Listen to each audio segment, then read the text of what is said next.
Ukraine as a proxy war, as a war, especially a war between great powers.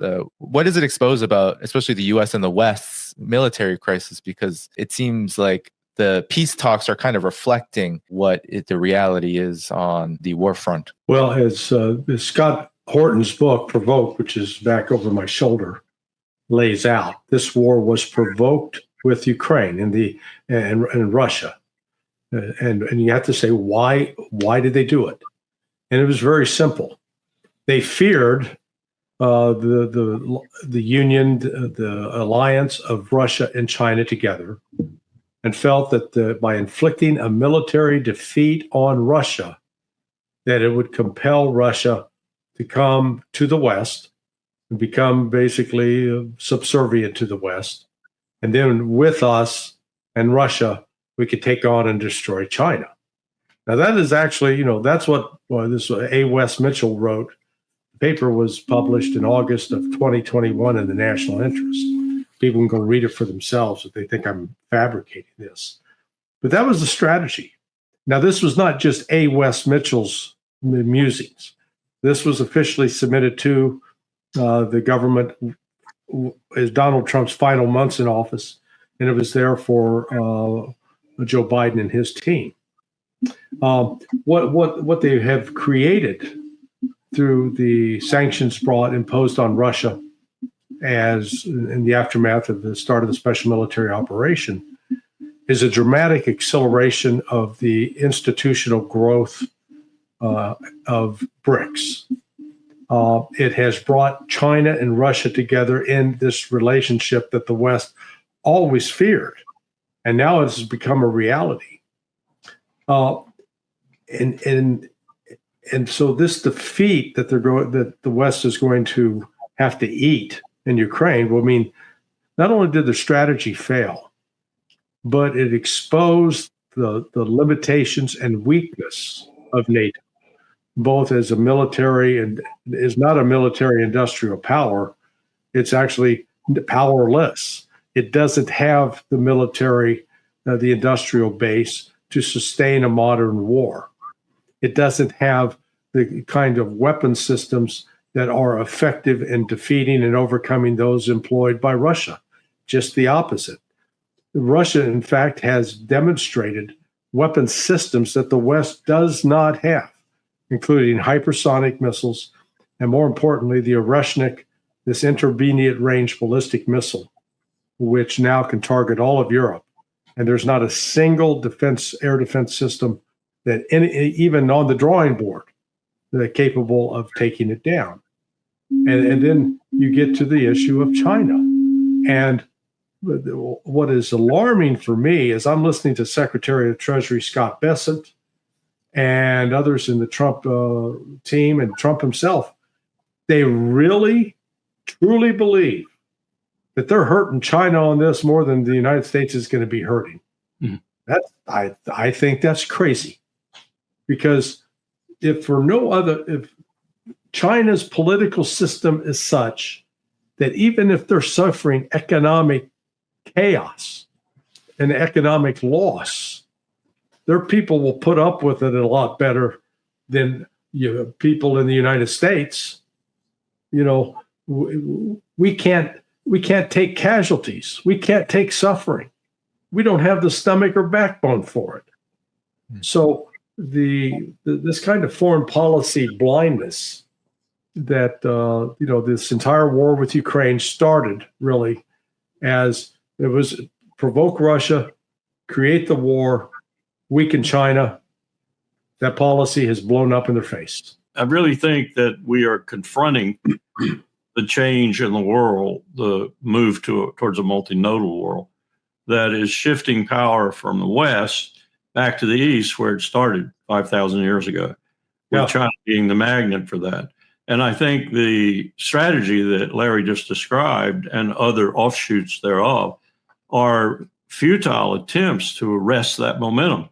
What we should be doing is accommodating that momentum, working in comity, cooperation, and collaboration with other powers in the world that have the same interests we do in surviving and meeting these challenges we have, predominant amongst which are nuclear weapons, arms race out of control, and the climate crisis. Let us talk now. There's a great question from a Patreon supporter, actually. So for those of you who want to support the show, you go to the video description, subscribe on Patreon, from Kevin.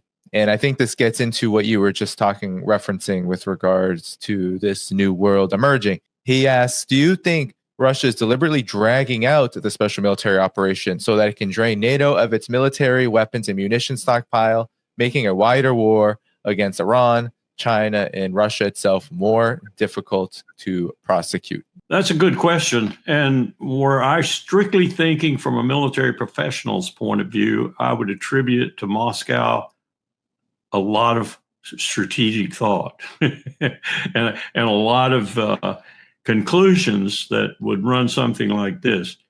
I can't trust the empire. I can't trust them. They've proven to me again and again and again with regard to Ukraine from at least 2002 forward with increasing duplicity that I can't trust them. So I have to guard against that because anytime they still have a lot of residual power, including 6,000 nuclear warheads. So I have to guard against that. I have to guard against it every minute of every day while I try to adapt myself to these new relationships that I'm forging and this new world that is rapidly developing that maybe I only understand in some incoherent ways right now. But I do understand that there's a massive change taking place in the world, and I don't want to be on the wrong side of it. The empire is on the wrong side of it, and a lot of Europe is on the wrong side of it. And so I've got to watch them very, very closely. And if I'm really smart and I'm like typical czars, I'm going to try to attrit them in any way that I possibly can that isn't dangerous for me in the process. And so, yes, the answer to your question is there might be some of that going on. It seems to be what has actually happened here. The Trump administration talks all the time. Pete Hegseth, his initial directive to Europe, I mean, it's all about reorienting the United States toward the Pacific.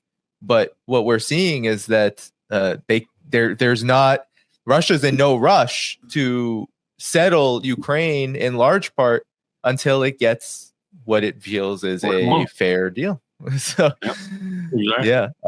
And there's another aspect of this too that it sort of haunts me when I think about it, because I know I'm not going to be here to see it come to fruition. And that is that we really are on a track probably more dangerous than any of the tracks we were on during the Cold War, to include the Berlin crisis in 61 and the Cuban Missile Crisis in 62, to use nuclear weapons. India and Pakistan being a case in point right now. I'm looking at that very closely because in 2002, we found out they were very, very close to having a nuclear exchange. And I'm hearing some of the same language come out of Delhi and Islamabad right now. So I think that there is one element to this that's very unique to all the previous historical illusions we could make for the past 5,000 years. And that is that we have the technological means to destroy the human race. And I don't just mean we, the empire. Russia has it. Other countries have enough to start it. That's a difference that has never existed in human history. And it's extremely dangerous. You know, Colonel Wilkerson, I'd like you to elaborate too on, because we talked about Russia, we talked about this burgeoning alliance between or relationship, this deepening partnership with Russia, China, Iran. But it seems like right now, the relationship that the United States is prioritizing the most is, of course, Israel's. Given that you just said that there's this huge danger of nuclear war, there's talks about, of course, preventing Iran from being able to build a nuclear weapon, which it has said many times it doesn't even have an interest in doing unless attacked.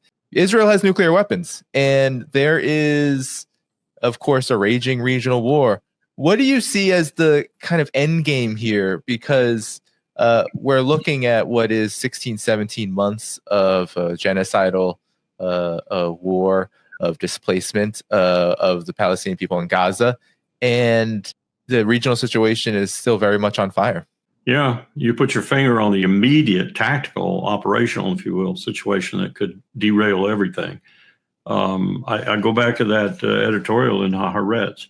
Trump, Netanyahu, and the death throes of the American and Zionist dreams.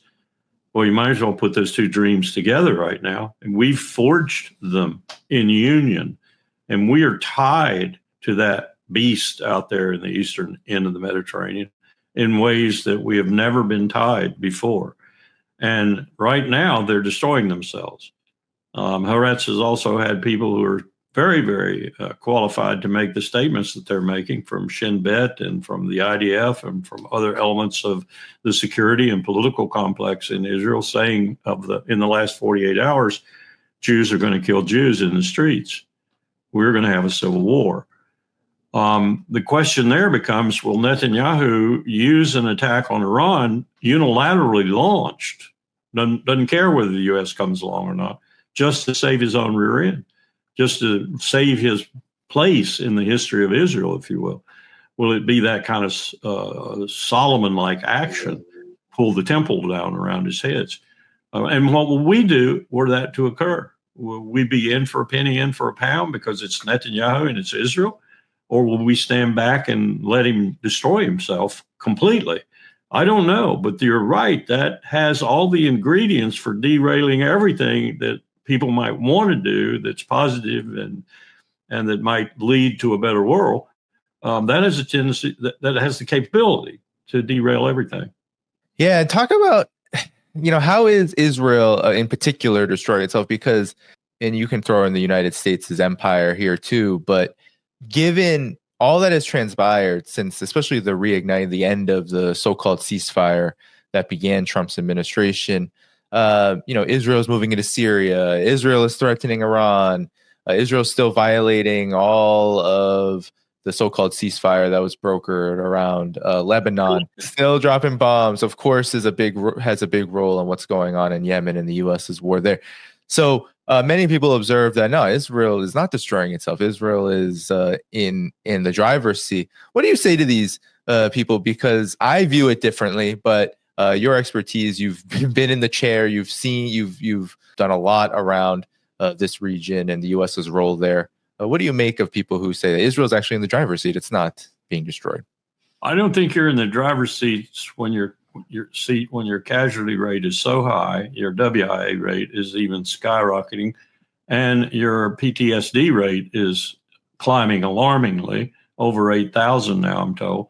And you're looking at reservists right now who are saying, as the prospect of a third and even a fourth call up for some of them transpires in front of their faces, some of them have already gotten the call up, I'm not coming, I'm not going.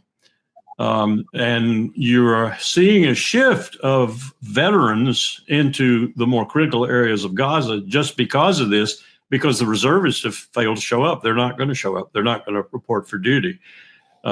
Maybe they'll be able to get enough of them to shore up Lebanon and maybe shore up Syria.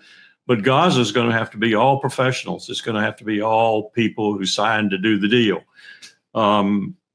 That's a tragedy for the IDF. The IDF is fracturing, it's falling apart. So I don't see any of the fiber of Israel that's intact right now in the way it was prior to October the 7th, no matter how reprehensible even that might have been in terms of their treatment of the Palestinians.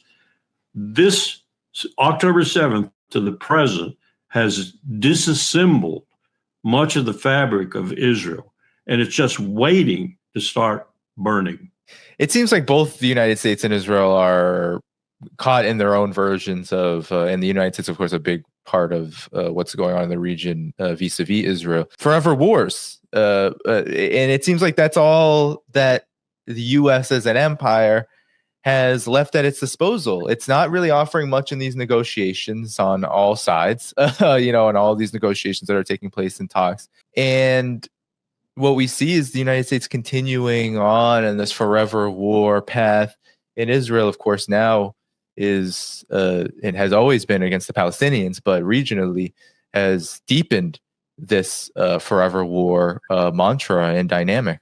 Yes, and I'm hearing more and more from people around Mohammed bin Salman Mohammed bin Zayed and other leaders, Sisi, for example, even Aoun in Lebanon, I'm hearing more and more that people are despairing of the future of their own country and despairing of the future with an Israel that is unleashed as it is right now, with no checks and balances whatsoever, and a superpower, America, the empire, who's behind it.